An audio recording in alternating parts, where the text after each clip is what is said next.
কাতলা মাছের মাথা দিয়ে মুগ ডালের রেসিপি করছি। তো কড়া বসিয়ে নিয়েছি, তেলটাও গরম হয়ে গেছে, গোটা জিরে দিয়ে দিলাম,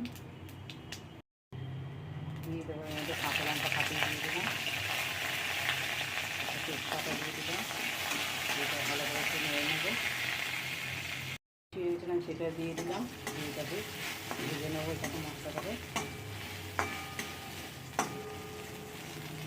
তো এটা হালকা ভাজা হয়ে এসেছে, এবার আমি কাতলা মাছের মাথা ভেজে রেখেছিলাম সেটা দিয়ে দেবো মশলাটার সঙ্গে ভালো করে ভেজে নেবো।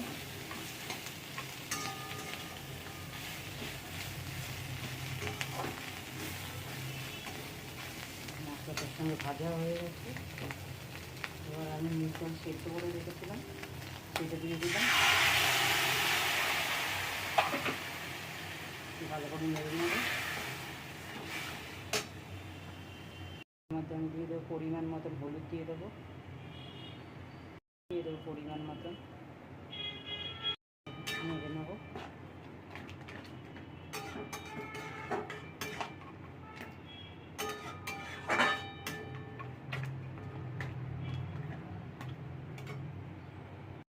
এবার আমি পরিমাণ মতন জল দিয়ে দেবো।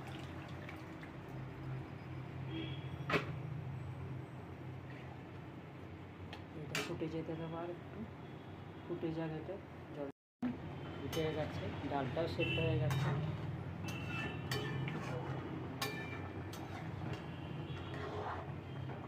এটাকে এবার আমি একটা পাত্রের মধ্যে ঢেলে নেব। কমপ্লিট হয়ে গেছে কাতলা মাছের মাথা দিয়ে মুগ ডালের রেসিপি, সুন্দর একটা রেসিপি। এবার আমি গ্যাসটা অফ করে দেবো।